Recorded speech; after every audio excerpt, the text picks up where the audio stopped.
for joining us. This is For Your Distraction. Adam, how's it going? It's going good. We've been off for a little while. Oh, we missed the holidays. Holidays, yeah. How was your Thanksgiving? Not too bad, not too shabby. Yeah, how was yours? Pretty good. Pretty good. I like getting together with family, celebrating the rape and murder of the indigenous people, you know. Yeah, you know. Usual. You know. Yep. I love the classic meme, you know, the old show King of the Hill? Oh, yeah, yeah. There was a classic meme of Dale Gribble. It says, John Redcorn, does your people celebrate Thanksgiving? John Redcorn's in the back of the van like, we did once. King of the Hill. Fine show. Yeah, was the? Yeah. I don't know if I could ever watch that show again, but I watched it once. Yeah. Watched it once. We celebrated once. Yes, once. It's been a while. It's been since before Halloween since we recorded. Actually, we didn't even talk about Halloween. Oh, yeah. What were you for Halloween? We didn't even talk about that.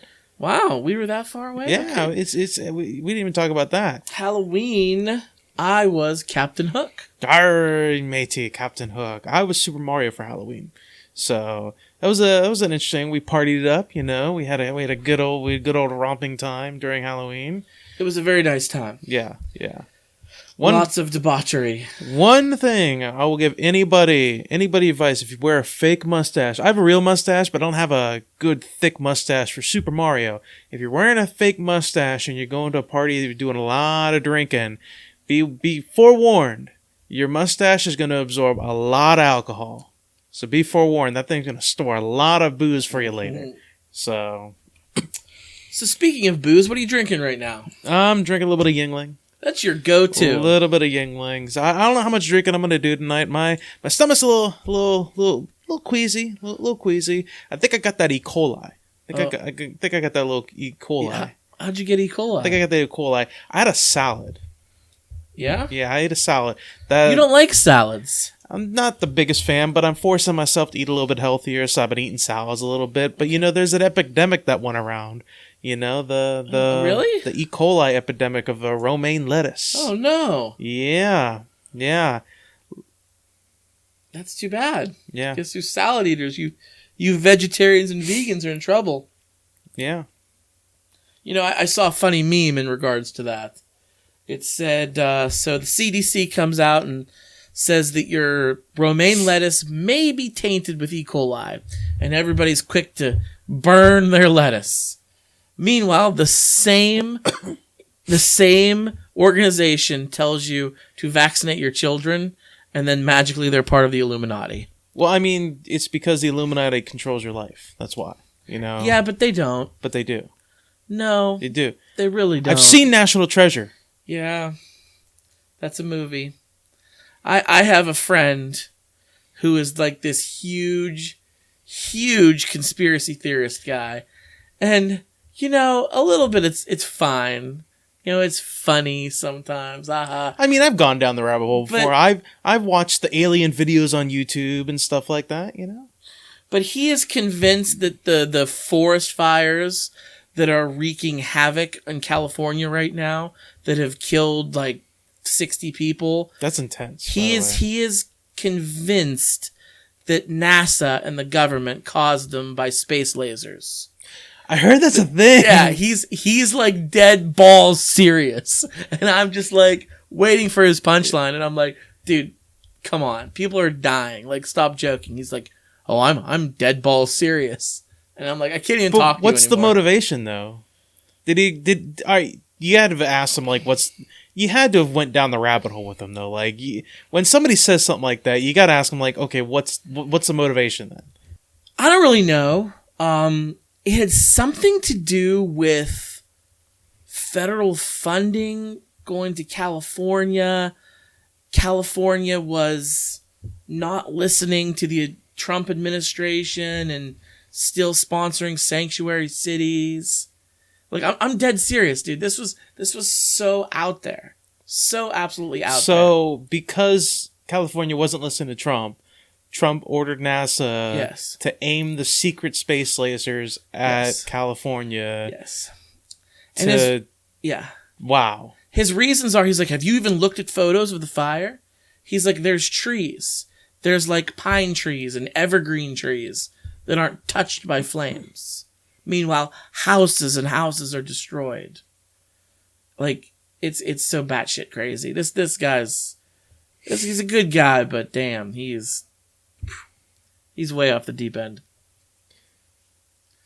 So, your E. coli's kicking in, huh? I mean, I don't really know if it is that. I mean, I had like, I ate a salad and then like literally 2 hours later, I saw the article and I was like, well, I'm fucked. Did you have romaine lettuce or did you have iceberg? I had romaine lettuce. Oh, literally, it said romaine lettuce. I'm like, oh shit. And then like the next day, like my stomach was in pain. And like I was like in bed, just, oh my God. And for like 2 days, I was just, for like 2 or 3 days, I was just like, my stomach was just hurting and everything like that. It wasn't like really bad, but it could have been that or it could have been my medication acting up. I don't know. Well, speaking of your medication, you've been talking on the show. You've had some killer headaches for some time now, and now your E. coli is kicking up, and you have some good news on that front. Would you like to? I feel like we gotta have a new segment. We have Adam talks about school. Yeah. And now we gotta have like old timey like music where it's like Adam talks about medicines. Adam talks about his medicine. Yeah, because it's like I figured I'd have to wait another 40 years before I have to talk about like medicine and medications and my health. But like now it's like my health is so piss poor at the moment that like I have to talk about it all the time. But like guess who's getting his weed card? His weed card. He's getting his weed card. So medical marijuana for Adam. I'm finally getting. I've gotten everything situated. You know, all the confusion from before has been taken care of, and I'm getting my medicinal marijuana card. So my unbearable headaches that I've been dealing with that have rendered me just bedridden all the time and just in constant amounts of pain that I've been having to fight through is just hopefully will be dealt with. I'm waiting for my card to come in. The second it comes in, I'm heading down to the dispensary. I'm going to see what I can get from the pharmacist down there, and I'm going to try some out. I'm really hoping, cross my fingers, this solves the problem. I'm still going to see a neurologist. I was in the hospital last week for it. That's how bad it was. I had a CT scan done, showed nothing. I'm going to go to a neurologist. I'm going to get an MRI done. It's going to probably show nothing. Hopefully, cross your fingers, hope it shows nothing, but we'll see. I'm hoping, really hoping, because this has really been hitting me hard because it's affecting like every aspect of my life. So for people who are listening from other states, we live in Pennsylvania. And Pennsylvania just recently passed medical marijuana. So there's some states like California. California has had medical marijuana forever. I have family that live there. It's like second nature. Like everybody's there got their medicinal marijuana card for something or other. They stub their toe, they can get their weed card. But and then there's states like Colorado that have recreational already passed. But Pennsylvania, we're a little behind the curve on this. Yeah. So we just recently got medical marijuana. Adam, you saw one doctor who denied you. I didn't see the doctor. Oh. I tried to make an appointment with the doctor. I'm not even going to say it was my fault. I'm going to blame the receptionist who I talked to because the receptionist didn't explain to me properly.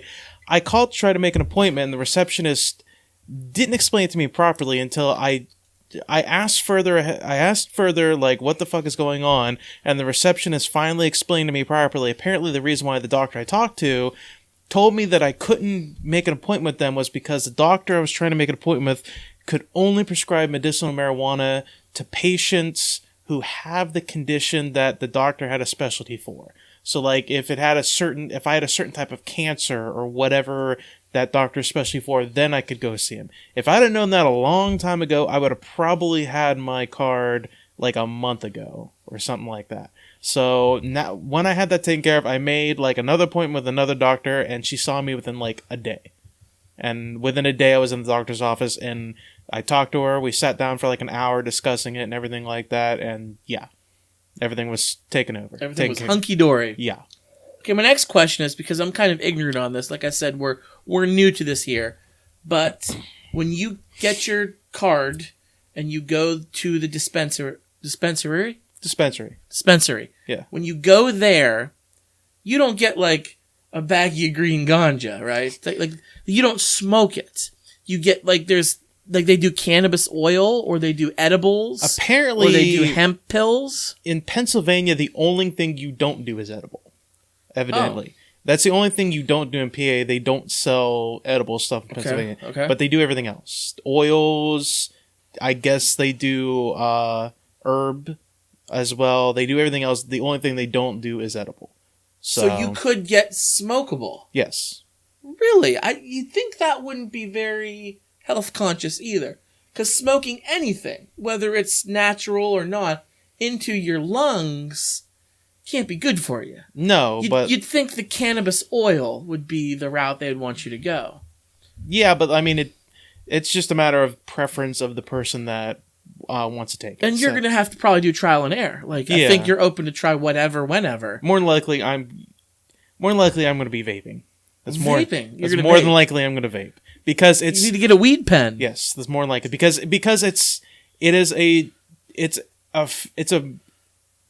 I'm going to use the word neater, not as in like a cooler, but it's a neater way of it's less messy than taking like herb, grinding it up and filling up a pipe or something like that.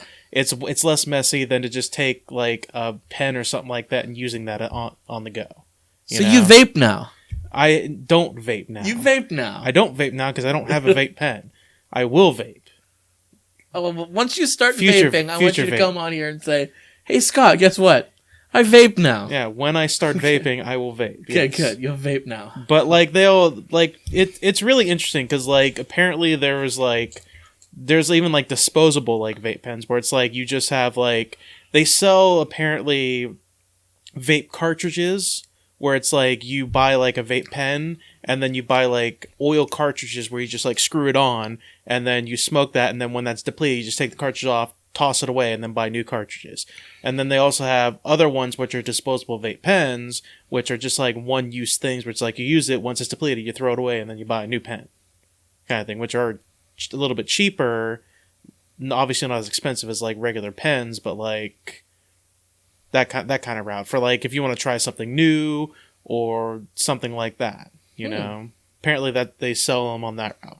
Or if I just want to try, OG Kush and just get something along that route and just get that, I could do that. Listen, it's really crazy because the dispensary, what's really cool about it is I can go online and they have the full menu on the dispenser. Like you can see the price, you can see the menu of everything, you can see the names, what it does, what it helps take care of, what it helps alleviate. Everything is on the like the whole menu is online. So let's see. I'll take 2 Pineapple Express, 1 Maui Wowie, and 1 Cranium Kablooey. Look, this doctor. It was really crazy for me because I'm not like versed in marijuana speak. Really not. I've dabbled in the past. I've been a puff pass kind of person, individual, where it's like I've smoked a few times where I've been at parties and somebody will pass and I will partake, but I've never been experienced in the marijuana language. But she starts bringing up some terminology. She'll like Maui Wowie, OG Kush, things like that, and I'm just like purple sticky. I'm just like I'm talking to a fucking doctor about this shit, and she's talking about medicine to me, and I'm like she's talking like a college student right now, and I'm like holy shit, like this is like the real deal right now. Yeah, pretty gnarly, man. Yeah, and I'm like holy shit. See, I'm old school too. See, I smoked weed last night, but it was a bowl, like it was the old fashioned way in a bowl. Wasn't vaping. You kids get off my lawn type thing. That's me. I'm old fashioned, but it is what it is. Yeah. Good. I'm proud, happy for you. Hope it works out. I really do because what's really cool about it is like I'm not just gonna get stuff that'll help with like headache symptoms. I gotta get stuff that helps with like whatever the headaches have done to me because like. Depression, anxiety, like the headaches have affected me in like irritability, depression, anxiety, my energy level. Like it's affected me in all different kinds of other ways. So I got to get stuff that helps me with that because like you've noticed me, I've changed a lot over the past, few months. I'm more irritable. Like I don't want to come out as much. I don't want to do things. I'm like angry. I'm like, you've noticed it's affected me a lot. So we'll get that good. Maybe that'll help you. Hopefully, I'm hoping. Then maybe I can socialize a little more. I have Put a more little energy. pep in your step. That's the goal. That's the idea. Well, I'm planning on going with you. You have to go. The initial consultation, you have to go to Pittsburgh. I don't have to, but that's It's recommended. Recommended, yes. So I'm planning on going with you. Hopefully that works out. Hopefully the stars align. Because I'm curious too. I want to see how this goes. We'll report back here on the show, let you know how it turned out, and from then on out you can go to like a closer one. But yeah, so I'm excited to see where this takes us. What would be really cool is you said that you read somewhere that they plan in the future on opening one in Farrell, and that would be really nice. You're like right in our town here. Because I live in the area, and that would be amazing, because then I wouldn't have to drive 40 minutes to go, stock up if I needed to. Yeah. So that would be amazing. Yeah, we'll see how it goes. Fuck yeah. See how it goes. Pretty cool. So you drinking the Yingling. I am currently drinking Labatt Blue Light. It's a hockey night for FYD, but yeah, it is. I usually drink this beer when I'm watching hockey. It makes me think of hockey. Tastes like Canada, but I'm drinking Labatt Blue Light tonight. You're drinking Yingling. But more importantly, Adam, we're going to do shots of something here. I'm a big fan. We're going to drink Slipovitz. I think I'm pronouncing that right. Slipovitz. It is a plum... Sounds Russian. Plum brandy. Well, Eastern European, yes. It's from Croatia. I've had this stuff before. I'm a huge fan. I'd been looking for it. I finally found it at the liquor store. I got so excited. I bought some for the holidays. And I would like you to try it with me. So we're going to take shots of Slipovitz plum brandy here on the show. And we're gonna rate it, and we're going to see what we think about it. So... All right, let's do it. All right. Down the hatch. Ting, around the head. Who said head? I'll drink to that.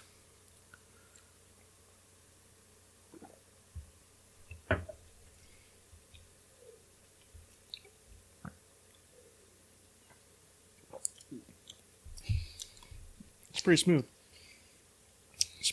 smooth. Not gonna lie. Yum. And I'm not a huge plum fan. Do you like plums? Oh, really? Me neither. I don't really like plum-flavored things. But plum brandy, man. It's good shit. Good shit. Not really a brandy drinker, for the most part. Like, there's some... You can make anything flavored brandy. I've had dandelion-flavored brandy before. Dandelion? I thought it was pretty awful. But there's some people who like it, yes.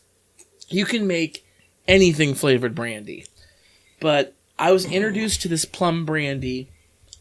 It was last summer. I went to this. We have my last name being Malenki. I'm Slovak.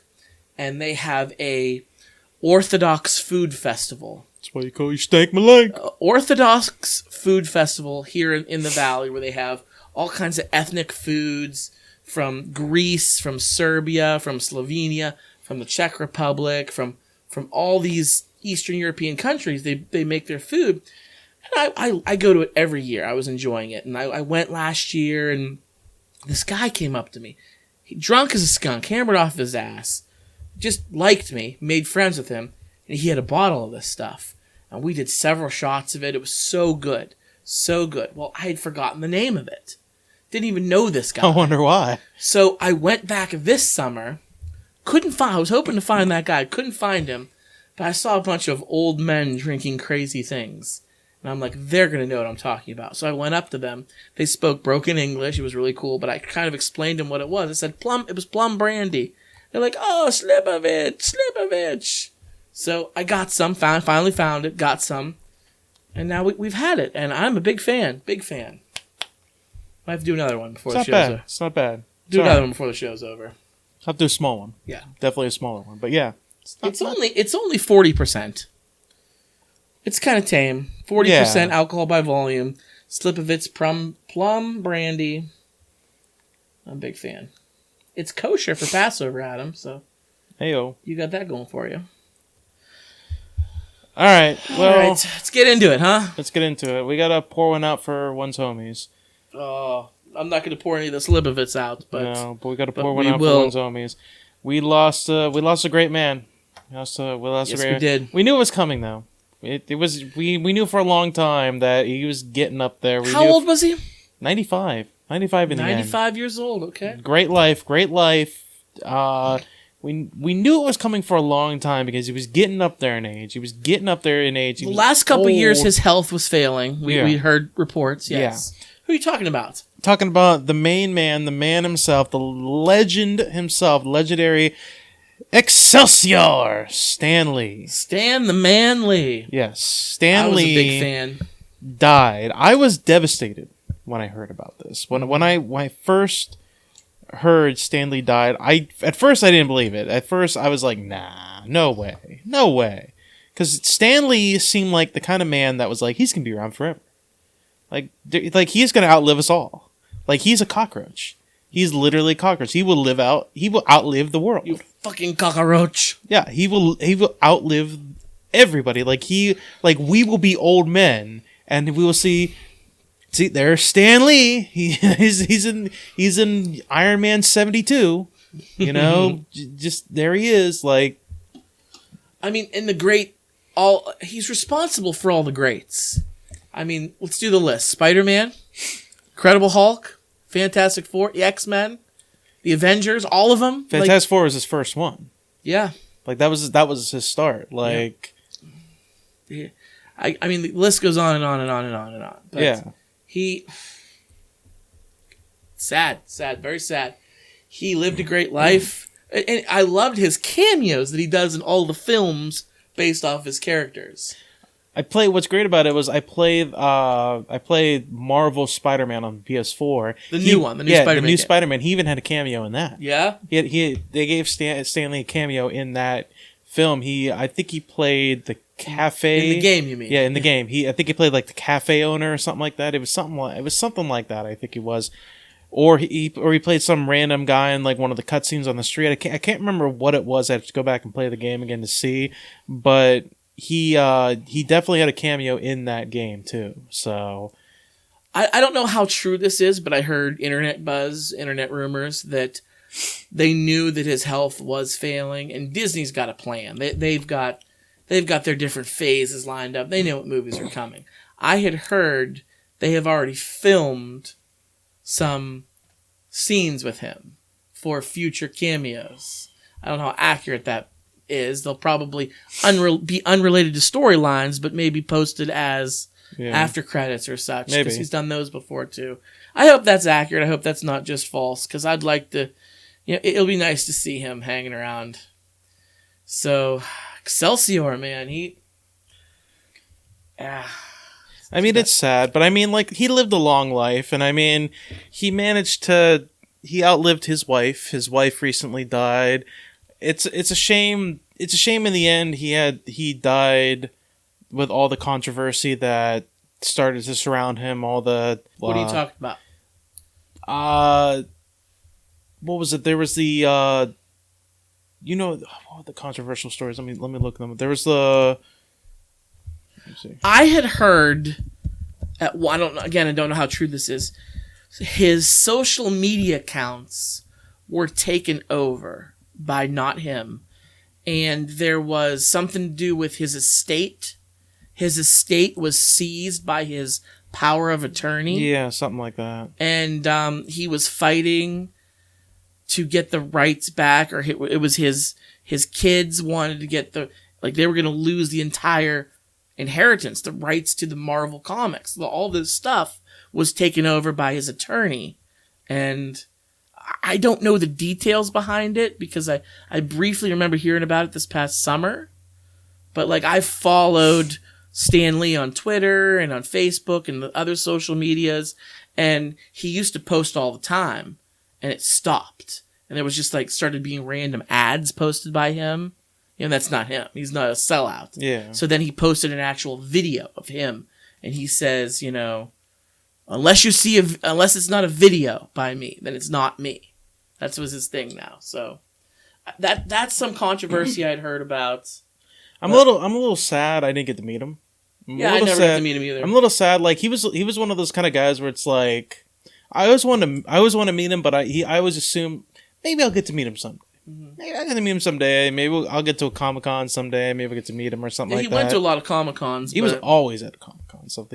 And that was something that was always great about Stan Lee, is he always loved the fans. He was always like big into the fans. He was always big into the fans, big into loving his fans. He loved being around the people. He wasn't one of those kind of creators that was always like, when fans want to be around him and talk about like his stories or talk about how much he loved what he did, he wasn't like one of those kind of creators was like, oh, I've heard it all before, like leave me alone. Like he was always big into it. Like it seemed like it, at least. So that was like one of those like he just loved what he did. And that's what made him like a jewel. Like that was like he was too good for this world. Really. Like he was almost too good for this world. The world didn't deserve a man like him, but that's what made him perfect for it. Very kind words. Very kind words.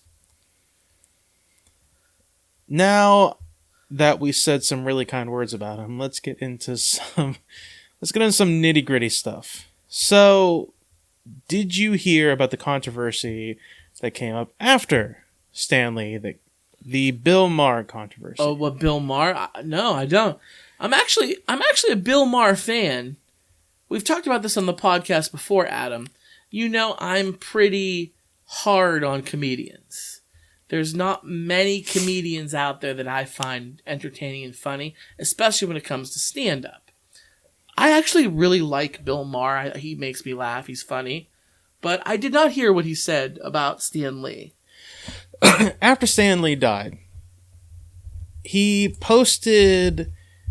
Bill Maher decided to as you know, as we just guffed about Stan Lee, as the entire world guffed about Stan Lee, because Stan Lee is a living legend, Bill Maher decided... Former living... Sorry about that.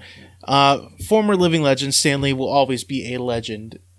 Bill Maher decided to post in his blog after he died. And I'm going to read the blog post. It's very short. So this was just his blog or his Twitter? It was in his blog. It wasn't on like Real Time, his show or anything. It's his blog, Real Time with Bill Maher blog. Oh, That's what it's called. Okay. Real Time Bill Maher blog. It's the website www.realtimewithbillmaher.com or billmaherblog.com. If you really want to go see it, yeah, I'm sure you can Google it, you'll find it. But the blog post is called Adulting. And it's posted November 17th, 2018. I don't remember the exact date of his death, but the post was November 17th, 2018. Stan Lee died November 12th. Sorry. Stan Lee died on November 12th. So this is 5 days after Stan Lee died.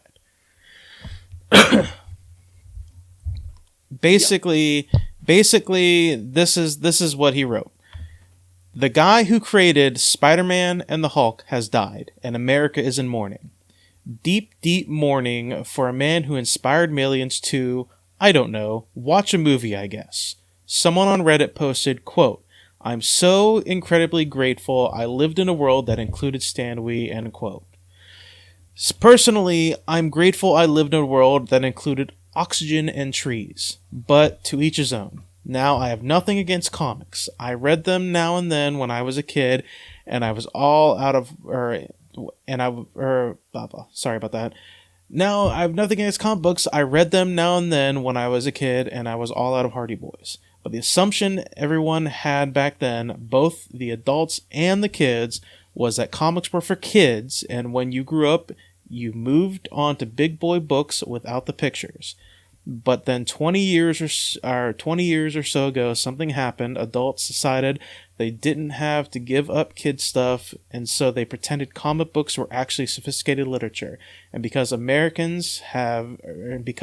has over 4,500 colleges, which means we need more professors than we have smart people, some dumb people got to be professors by writing theses with titles like Otherness and Heterodoxy in the Silver Surfer. And now and then, adults are forced to do grown-up things like buy auto insurance, and they call it adulting and act like it's some giant struggle.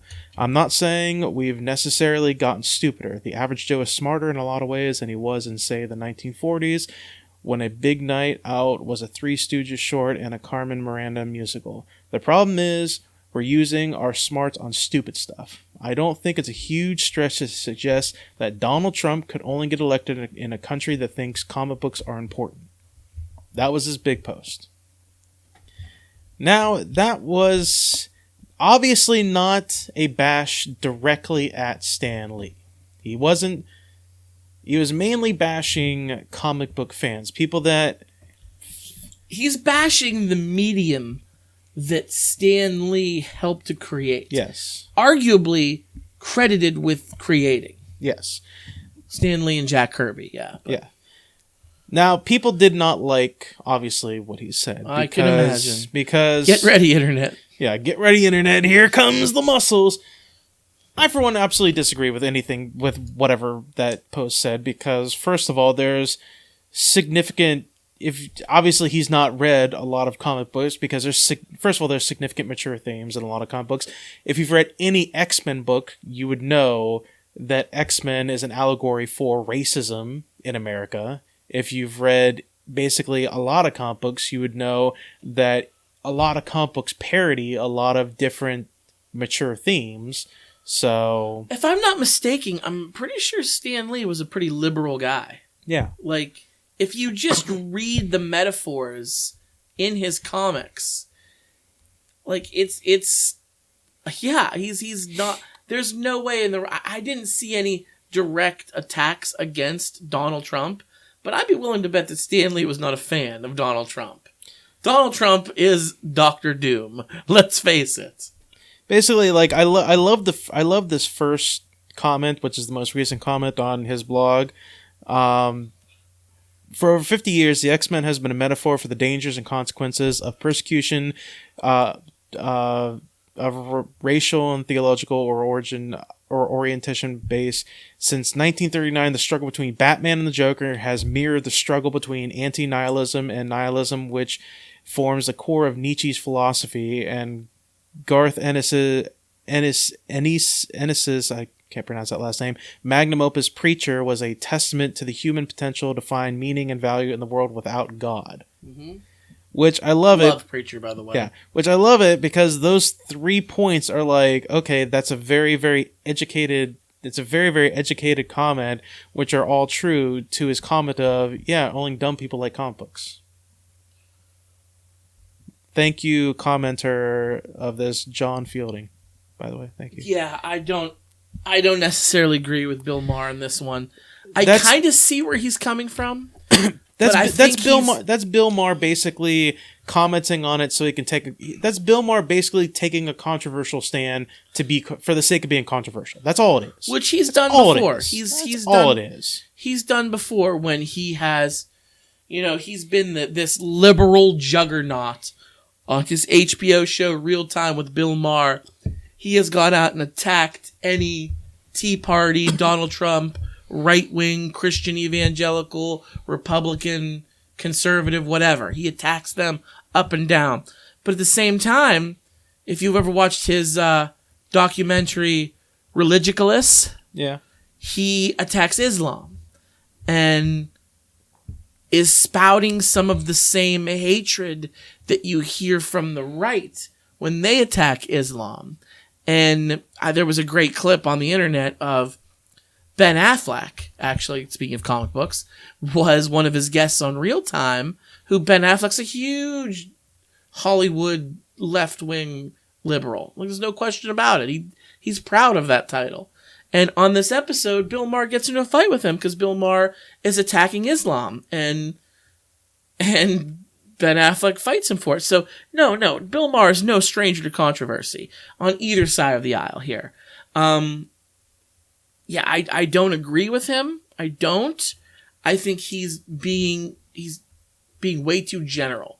He's thinking of like Archie and Jughead comic books more than the graphic novels that we have today, like the first commenter whose comment you read. There's a lot more substance to today's comics than there were back in the Boy Scout Superman of the 1940s. Well, I think what he's thinking of when he's thinking of it is he's thinking, oh, look, it's a picture book. There's pictures in it. There's not a lot of words in it. That means it's for kids. I think that's the point he's trying to make. It's got a lot of pictures and not a lot of words. That means it's for dummies. That's the point he's trying to make. I mean, there are fewer words than, say, a novel, but there are pictures. But that's part of the artistic stance. It's helping you. I mean, when you read a book, when you read a novel, there's no pictures. You're forced to use your imagination and draw in your mind what the characters look like, what the setting looks like. That's why when sometimes a movie comes out based on a book, people who love the book hate the movie. Because they're like, oh, I didn't picture that character to look that way. Oh, I didn't picture that home to look that way. You know, people get mad. Whereas comics, you don't have that issue. We knew what Tony Stark in Iron Man's suit was going to look like because we've seen it in print for the last 50 years. Like, we know what he was going to look like when Iron Man, the movie, finally came out.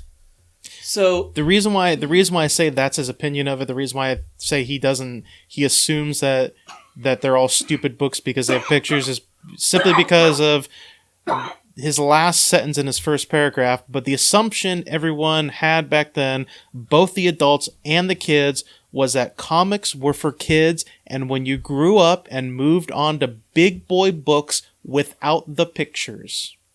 yeah. So basically, big boy books are books that don't have pictures. I'm sorry. Have you ever read a textbook, buddy? Textbooks have lots of pictures. Textbooks, I mean, I'm in school. I got lots of textbooks. They've got pictures.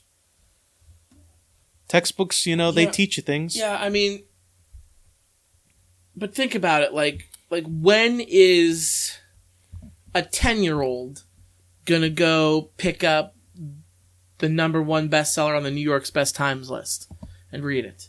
They're not. They're going to read comic books. Whereas adults buy those books. Adults read books without pictures. So I think that's what he means when he's calling them big boy books. Kids don't read those kind of books.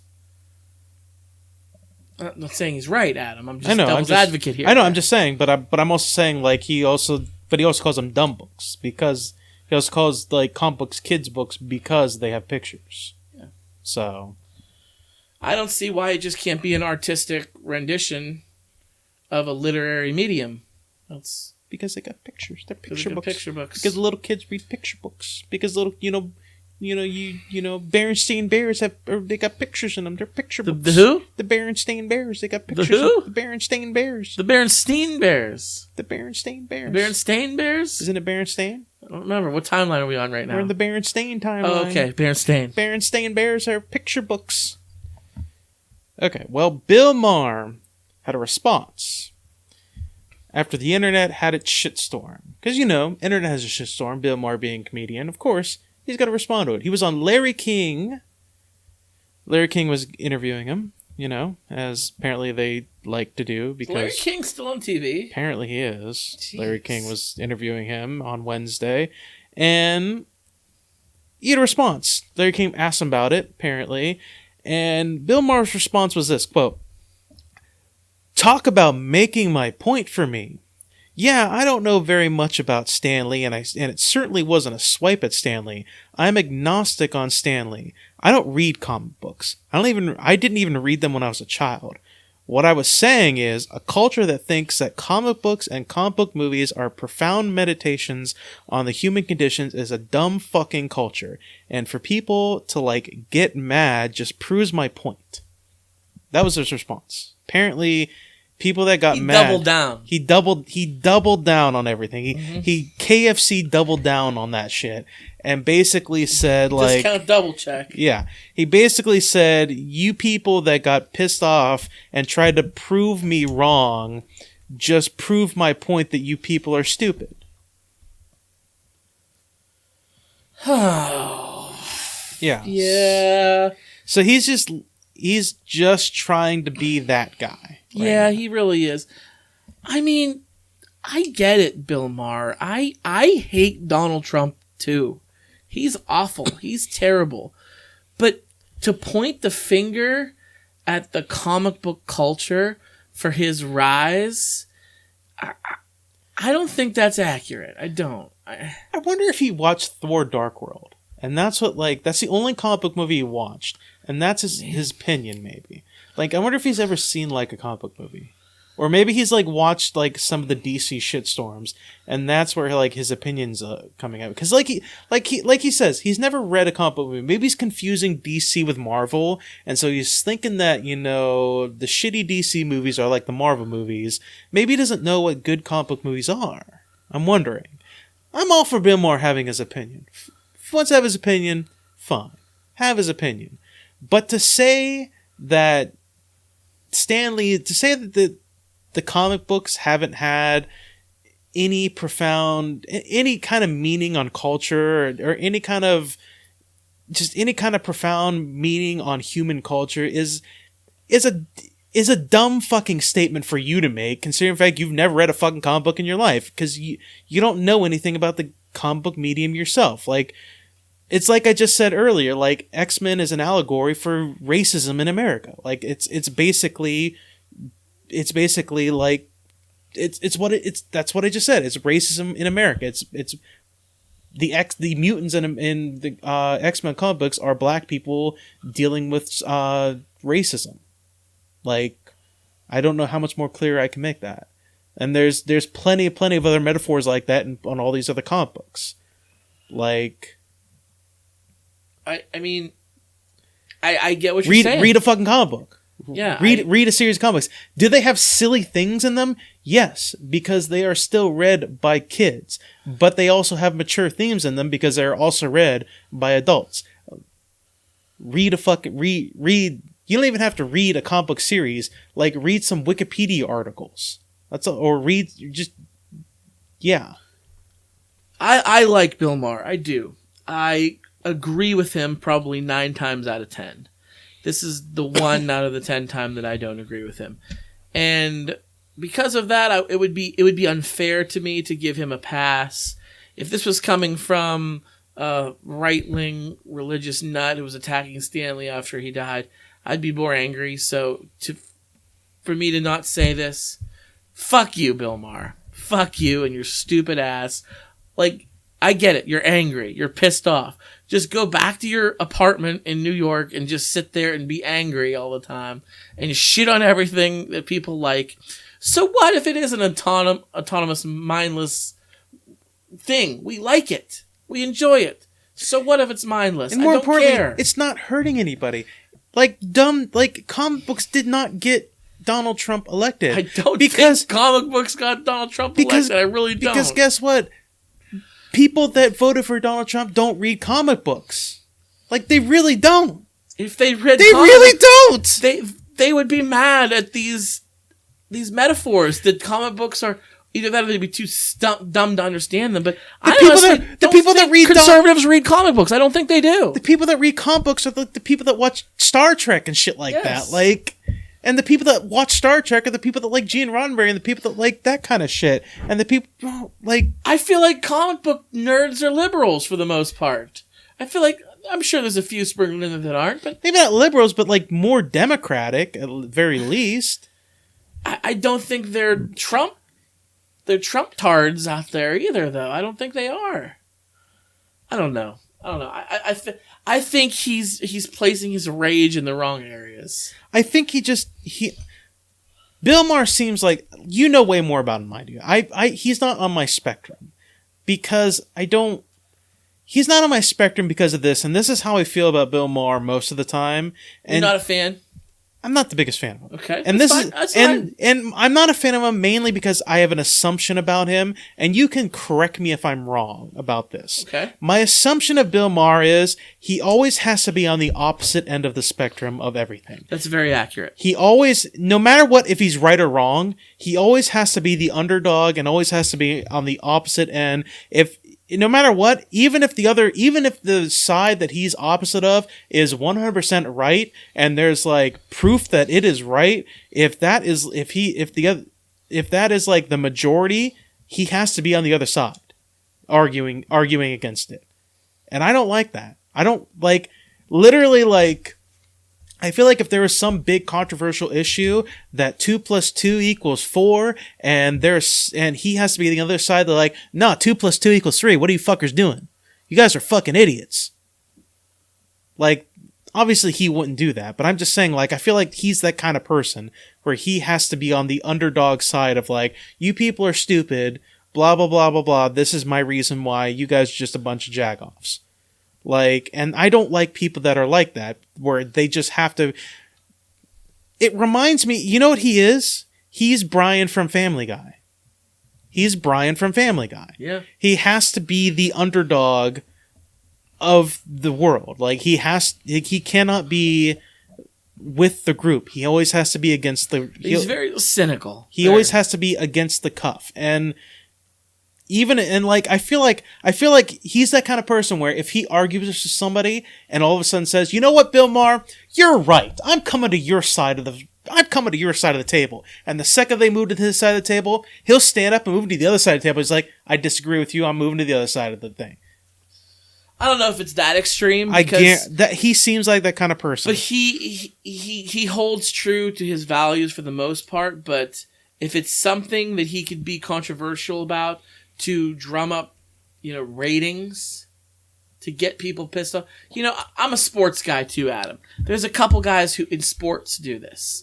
I can throw out some names, but they take the extreme. They play on shock value. They'll say stuff like, LeBron James is not even a current top 10 player in the league, let alone greatest of all time. That's absolute asinine. LeBron James is probably the greatest basketball player of all time, if not number 2 to Michael Jordan. And these people say I might put him in my top 10 playing right now. But they obviously don't believe that. They're just saying that. You know what I mean? There's a lot of guys who do that. And then they get phone calls. They get messages sent to them. They get people saying, "You're a fucking idiot. LeBron James is the greatest." And then they hate watch them. I'm guilty of hate listening. AM radio that I get in my radio in my car, it's always conservative talk radio, like the Rush Limbaugh programs.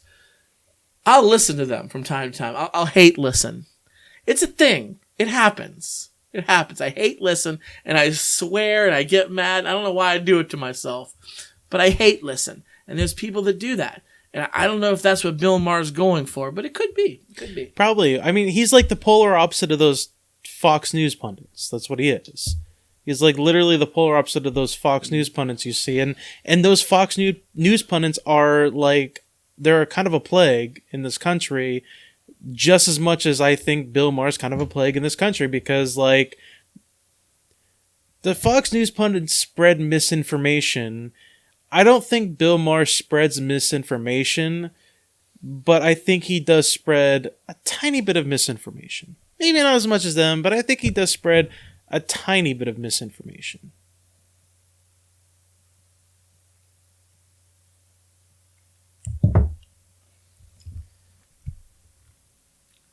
All right, so that's enough about that.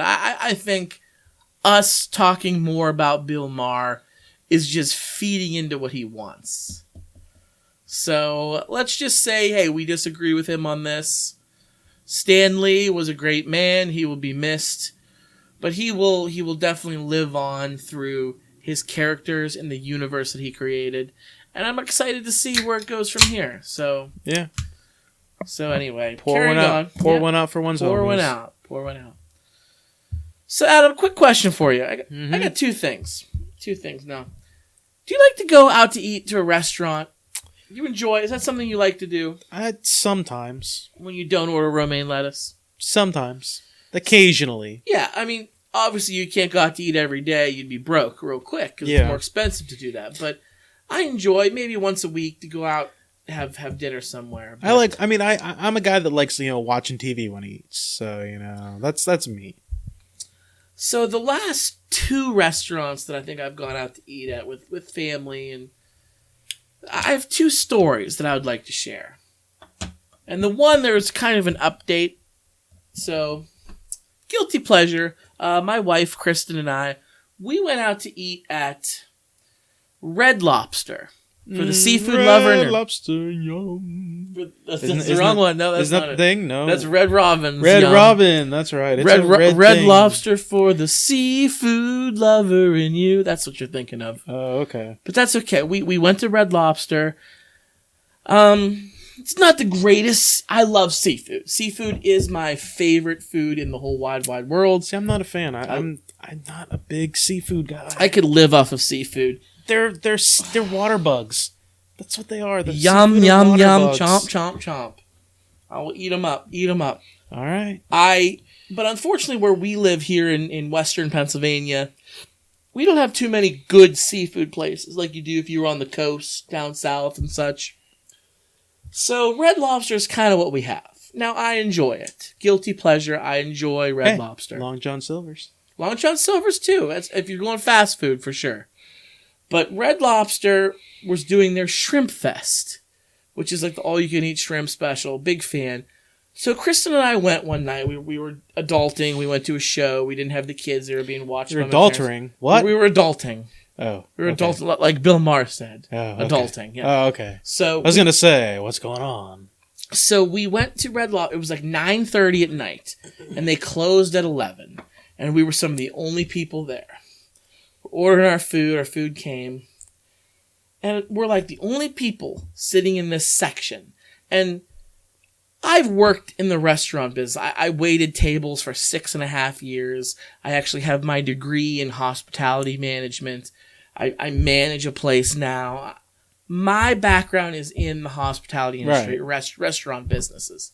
So we're sitting here, and there's a young chap, a young whippersnapper, a young bloke who's working this section, and you boy, I say you boy over there. So you can tell that he's finishing up for the night. He's counting his money down, and he has to go get signed out by a manager. And this manager comes over, and he's a middle-aged, balding, heavy-set gentleman. So me. He walks over. No, he's much older than you. He was probably mid-50s. Oh, shit. Mid to late 50s. I'm not there yet. No. So he comes over. Dude, I kid you not. This old fat fuck, he gets down on his hands and knees with his iPhone and puts his flashlight on, and he's crawling around on the floor. And he's like, there's some crumbs back here. There was like a hanging light. He's like, you need to wipe this light down. Like, he was like the most Nazi section checker I've ever seen in my life. And I'm just standing here watching him. And Kristen's also worked in restaurants. She doesn't do it anymore. But we're both watching what's transpiring. And we're both absolutely, utterly appalled at how this gentleman's treating him. So I make the comment to him. I go, he's under the table with his flashlight. I'm like, did you lose something down there? That's what I said to him. And he's like, nope. Just checking the section. Making sure everything's clean. I'm like, that's pretty fucking intense. That's what I said to the guy. And he gave me a funny look and like walked away. And then the young kid had to like clean whatever he was told that he missed. And I'm like, come here, boy. And he walks over. I'm like, I gotta ask you. I said, is that douchebag always like that? Like I said, I've worked in the restaurant business a long time. And I've never had a manager be that much of a dick about everything. I said, in front of customer. I'm a paying customer right now. He was being such a dick. Well, he laughed about it. He's like, thank you guys. No. And I found out later that no, this was a special scenario. They did have corporate, some people coming in the morning. Yeah. So I understand that. Maybe you want to have it super duper clean, but just the way he was coming about doing it in front of customers was very unprofessional in my mind. I didn't like it. What do you think about that? I think, what are you going to do? They don't, I mean, Red Lobster isn't open all night. What do you, think about it this way. You got this kid. How do you think this kid is?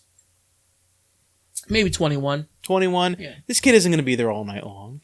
This kid is. How long do you think this kid? How long do you think this kid's really going to be there? No, he was finishing up right now. That was the whole point. Okay, he's finishing up right now. The store's not going to be open all night long. You know, like it's not like you can wait till the store's closed and then do your inspection. Be like, okay, let me check underneath there and stuff like that. Wait, no customers over there. You got to do what you got to do, and you got to check and make sure everything's solid. You know, I just feel like he was being like. Honestly, if there was a few tiny fucking crumbs under there that he missed, nobody was gonna fucking see. But here's the thing. If corporate comes in there and if they look on there and they look on there and be like, oh look, there's some crumbs under there, they're not gonna come be like, who cleaned under there? You better catch them. They're gonna look and be like, oh look at that, there's some crumbs under there. You don't run a tight enough ship, and they're gonna blame him. That's what's gonna happen. When I run summer work crew at Westminster College, I work there. Whenever something isn't done right, they don't look at me and they say, who cleaned, whenever the supervisor figure out something isn't done right, they don't sit there and say, who cleaned this? Oh, you better tell them clean this right. They sit there and say, you didn't do this right. They tell me you didn't do this right when I told my people to clean something, because I'm in charge and it's my responsibility to make sure something is done right when my crew does the cleaning. Because even though I'm not physically doing the cleaning, it's my responsibility to make sure things are done right. I'm not arguing that. I don't think. I mean, I've worked in a lot of different places. If Red Lobster's corporate is that much of a son of a bitch that they would come in there. All corporates are, though. That's the thing. No, not the places. The places that I worked, that I Park's managed. corporates are. The places that I worked and I managed, when corporate would come in, yes, we wanted to have it even a little bit cleaner than usual. But at the same time, a corporate guy is not going to be climbing under the table with his fucking flashlight with his three-piece suit on. No, they're going to come, they're going to look at your bottom line, they're going to look at your numbers, they're going to look at your... If they walk by a nasty table or something, they're going to make a comment about that. But they're not going to do that. They're not going to climb on their hands and knees. It's not going to fucking happen. I guarantee it. But you got to be prepared for anything. You got to be prepped for anything. I just felt like it was unprofessional. It's one of those things where I didn't like it. It's one of those things where how many times does corporate come to the restaurant? How many times a year does corporate come to the restaurant? Maybe 4 times a year, 5 times. So if 4 or 5 times out of the year you got to make some kid crawl, you got to make one of your workers crawl into there to clean some crumbs. Whoop-de-fuck. And that's a little bit better. Whoop-de-fuck. I agree. Whoop-de-fuck. I agree. I found out after the fact that it's not a nightly thing. If that was a nightly thing, I'd get the fuck out of there. Even then.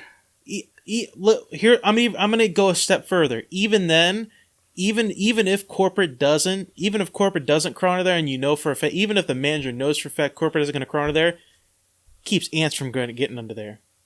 Prevents ants from getting under there, because ants are gonna crawl under there and get some crumbs and shit like that. If whoop-de-fuck 4 or 5 times out of a year, this kid has to crawl under there. Out of a year, that's 365 days. 4 or 5 days out of the year, this kid has to crawl under there. Whoop-de-fuck. That's what I say. Personally, I did not appreciate it. I thought it was unprofessional to the max. They could have waited. You're right. The place closed in an hour. They could have waited 1 fucking hour to do that instead of doing it in front. Maybe the kid was leaving in a half hour. Maybe the kid was leaving in 30 minutes. Well, then the kid's gonna have to stay.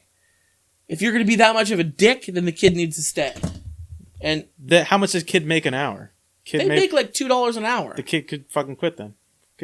I would have quit. If that was somebody who did that to me, I'd give him the middle finger so hard, kick him in his fat ass, and be out the door. That's just me, though. Second thing that happened, and this is more of a family thing. So over the holidays, I went out to eat with Kristen's family. We went to a Mexican restaurant in town here. It was during the light up night. Our town has like the light up night where they do a parade, and it's a lot of fun. We go to it every year. Well, we went to a Mexican restaurant this year, and my father-in-law, and I guess my stepmother-in-law, which would be my wife, Kristen, her father, and his wife, which is Kristen's stepmother. They're very, very conservative Trump supporters. I've talked about them on the show before. Kristen's father and I have zero in common. We're oil and water. We're fire and ice. Right. We fight like cats and dogs. We do not get along. And we went out to eat with them. And it was Kristen's sister, her nephews, her niece, cousins. Like, it was a whole gang of us there. And it was nice. So we go to this restaurant. And our server, being a Mexican restaurant, was a Latino gentleman who spoke broken English. He spoke really, really well. It was really good English. But you could tell he had a thick accent. And our food was good. Took a long time. Well, I, unfortunately, had the pleasure of sitting next to Kristen's father and stepmother. They're sitting on the end, and they're carrying on a conversation with this kid. They're talking to him. They're getting his whole life story. And they ask him, how long have you been in the area?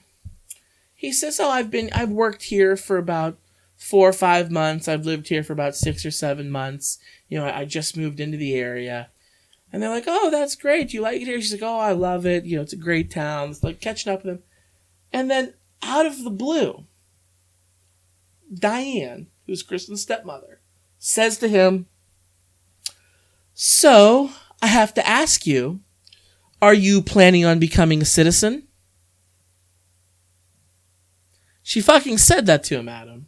Why does she have to ask him? She had to. She fucking had. I have to ask you, you planning on becoming a citizen? Because, he's obviously Latino, and he's lived in my country for 7 months. So I'm going to ask him, are you planning on becoming a citizen? I was fucking appalled. My skin was crawling. I could not believe that she had the wherewithal to ask this server. He's just trying to make a buck, He did a great job getting us our food. Okay. Did you guys know he was an immigrant? No, you had no idea. That's a great you question. Had no idea he was an immigrant. That's a great fucking question. Okay. He's Latino. He speaks with a thick Spanish-sounding accent. Okay. That's all we knew about him. He had dark brown skin, and he's working at a Mexican restaurant. That was going to form my follow-up question. Because here's the thing: if you guys had known he was an immigrant that was on like a work visa, then the question of are you going to become a citizen would not have been a bad question because here's the thing: if you guys had known that he was on a work visa, then if you would have asked him, "Oh, you plan to become a citizen?" that would have just been a curious question. That wouldn't have been a bad question because that's just making conversation. Because, that's just a genuine question. But if you're just saying like, oh, you're going to be, you're going to become a citizen when you don't know anything, that's just you assuming, you assume I'm not, I'm glad you asked that question. Because when she fired at him, are you planning on becoming a citizen? His response was, I am a citizen. And both of them paused. Neither one of them said a word. They both had a puzzled look on their face. How? They looked at each other and did math. You could tell they were like counting in their head. They're like, you said you've only been here 7 months. And yet you're telling us that you are a citizen. How does this happen? As they're like, you can tell just a few seconds have passed. Yeah. But you could tell all this is churning in their heads. The wheels are turning. And he replies with, I was born in Puerto Rico. Puerto Rico, being a United States territory, you are a citizen. Yeah. So he is an American citizen. And because of their blatant fucking racism and the gall, they had to just ask this poor gentleman who's waiting on our table, when are you going to become a citizen? He fucking let those racist pigs have it with, I fucking am, you sons of bitches. That's what he wanted to say. Ay, partidos! How long has Puerto Rico been a territory of the United States? Since like ever. In fairness, I only learned like 6 months ago Puerto Rico was a territory of the United States. Oh, so, really? No. Really? I have a friend I went to school with who's Puerto Rican. Yeah. Okay, so like in fairness, like I'm not gonna defend them on that. I only learned like 6 months ago, like Puerto Rico. Come on, Jennifer Lopez, like Ricky Martin. We'd lose these national treasures. I literally only learned like 6 months ago Puerto Rico. Yeah, was like, dude, Puerto Rico. Rico. I know nothing of geography or like other countries, so like I only learn. It's obviously not a only state. Learn that. It's not a state, but it's a territory. And a territory is part of the nation. So I literally only learned that because I don't know anything of that shit because I was never good at geography or any of that shit in school. I was not good at that at all. Well, they are. So like for example, like I would have been totally ignorant of that. So like if this dude said I was born in Puerto Rico, like that would have never registered in my mind. Oh, you're a U.S. citizen. Like that would have never registered in my. I'm not making defense of them. Like they're old, so they should know that. But like me, I'm stupid. Well, after I'm stupid. So. I you know what? I think Kristen's dad didn't know that either, because after he had walked away, a couple minutes later, I had heard Diane say to him, "Puerto Rico's a territory."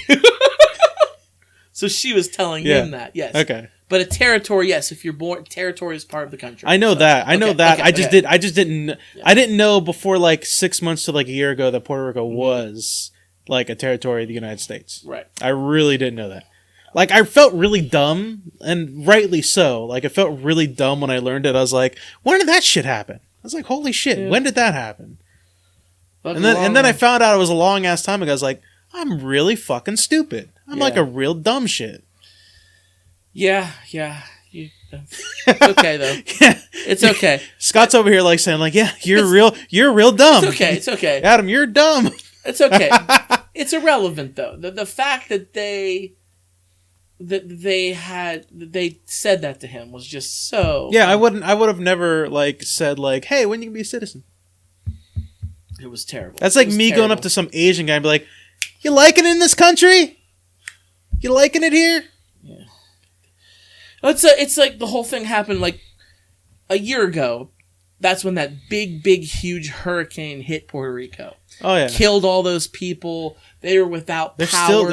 Aren't they still like suffering from it? They're still suffering from it. Like it's insane. It is still fucked up in Puerto Rico. It is still so bad, and Donald Trump did fucking nothing about it. Like, did nothing. And people are, like, giving him shit. Like, these are Americans that are dying, and you're doing nothing about it. I feel like he didn't know. I feel like he didn't know. In fairness, I feel like he might have not known. He should know because he is the president. Right. But so, like, I don't think he did. He doesn't have an excuse. I have an excuse. I'm not being a politician. I have an excuse. I'm just a dumb American. I feel like how you didn't know, and like Harry, Kristen's dad, didn't know. Diane had to be like, it's a territory. I feel like Trump was sitting there like, oh, the Category 5 hurricane just wiped out San Juan, Puerto Rico. And he's like sitting there, he's like, yeah, so the fuck what? I want, like, General, whatever, his chief of staff guy can never keep it straight because they change so fucking often. He's like, Mr. President, they're a territory. Yeah. And so the fuck what? What does that mean? They're Americans. Like, he had to, like, whisper in his ear. Like, I feel like that probably happened. But they're brown. They're brown, right? But they're brown. They're on the other side of the water. What are you talking about? They're not connected. But like if that hurricane they're not in Hawaii. What are you talking about? If that hurricane would have hit Florida and messed up his golf courses at Mar-a-Lago, you damn well better believe he would have been on top of that shit. Yeah. I just thought that was a really shitty thing for them to come out and ask. It was. I mean, yeah. I don't think it was a thing. I wouldn't begrudge them for assuming because I'm stupid and like I said a year ago, I only just found out about Puerto Rico being a territory of the United States, but I would never have asked this Puerto Rican person, when are you going to be a citizen? Because I would never assume that. Like, I go down to La Isla and I assume everybody down there is a citizen because I'm not an asshole. Because, like, I'm not dumb enough. Just because they're brown and they talk funny? I'm not stupid. I assume there's at least one or two people there on a work visa. Mm-hmm. But, like, most of them, yeah, they're probably citizens of the United States. I was hanging out with my friend last night. He is from Belize, the country of Belize. And he lived in California for a long time. And he came into this country illegally. He was an illegal immigrant. And he's older than I am now. A good friend of the show. He's now a citizen. He makes so much money. He has a great job. He's a great guy. And he's brown and has a little bit of an accent, but he's been here long enough that you can't even really pick up on it anymore. But just seeing his brown skin, would you go up and ask him, like, hey, are you a citizen? So what you're saying is... You don't fucking say that to people. So what you're saying is he stole somebody's job. That's what you're saying. He took a job. He's smart, man. He's smart. He took a job. You know him, so... Yeah, he's a cool guy. Yeah. He's a cool guy. Yeah. I'd love to get him back on the show. Oh, yeah. He's bummed out. He was on one He was time. on an episode that I was using defective equipment with. I had to replace equipment because I was using shitty equipment at the time. It wasn't shitty. It was just rundown equipment that was past its use. So I want to get him back on the show. Yeah. He's a fun guy. I really like him. So Smart. He's worldly. He's got a lot of great stories. He listens to the show, so I hope he hears this. Yeah. He really wants to come back on. So we're gonna don't make that assume, my man. Do not assume because I only found out Puerto Rico was a territory a year ago. I'm stupid. It's like I say, I'm a really smart dumb guy. I'm smart, but I'm really fucking stupid. Do you know the other territories? No, I have no idea. I told you, geography's not my thing. So geography's not my thing. Let me see. I don't even know if I can do this. Puerto Rico, Guam, Virgin Islands, Washington, D.C. I think there's one more. Wait, Washington, D.C. is not a state? Washington, D.C. is a territory. It's not a state? But they're white people, so... It's not a state? No, it's not a state. What? It's a territory. Washington, D.C. is a territory. It's not a state. Fuck me. I feel like I know that, though. Yeah, I knew that. Never mind. I knew that. Wait, so Virgin Islands, Guam, really? Yeah, Guam. Here they are. Washington, D.C., Puerto Rico, Guam, Northern Mariana Islands, the U.S. Virgin Islands, and American Samoa. So, like, when are we going to take the Bahamas? Bahamas are British territory. But that's Britain. Fuck Britain. When are we going to just take the Bahamas? Why? Why not? Because of the Bahamas. It's the Bahamas, man. Let's take the Bahamas. I mean, if you want to start the... I think we could beat him now. Third Revolutionary... We beat him twice already. Yeah, let's beat him. We can beat him again. We beat him twice. We'll beat him again. Revolutionary War, War of 1812. We're 2-0 against him. 2-0, baby! Yeah! Let's make it 3-0. Let's do it, bro. Let's take the Bahamas. For the war for the Bahamas. Yeah, let's do it. Yeah. It's a good show, sir. Good show. Good show. We're back. We're back at it again. Hey, if you want to get a hold of For Your Distraction, email us, fordistraction@gmail.com. You can find us on all those social media sites, Facebook and Twitter. Search For Distraction at Podcast FYD. You can find us on SoundCloud. We are also on iTunes. Search For Distraction. Like us, follow us, rate us, comment. The only way we're going to grow is if you help us grow, so share us with your friends. We are also a member of the Be Real Podcasting Network. You can find us on Podbean. Search the Movie Guys Podcast. That is our current hub for the Be Real Podcasting Network. Currently, the only members of the Be Real Network are the Movie Guys Podcast and us for Your Distraction. So if you guys have a podcast or you guys know another podcast that is looking to become a part of a network, you can let us know, or you can let the Be Real, or you can let the Movie Guys podcast know. We are always looking for new members who are looking to become part of a family. You know, we're always looking for, new podcasts to join up. It's beneficial for you. It's beneficial for us. It's a mutual thing. Also, let's thank our drink. I guess drink. We don't do beer of the show anymore, but I guess we had Slipovitz Plum Brandy as our booze of the show. Good shit. Good shit. Thank you guys in Croatia and Eastern Europe. Bratislava. Yeah. Oh, man. Stan Lee. What a guy. I know we swooned over him a lot this episode, but he will be missed. He will be missed. Just remember out there, whether you're Bill Maher, whether you're my in-laws, whether you're anybody listening to this show, there's one important rule that Stan Lee would have wanted you to live by. And that's, don't be a dick.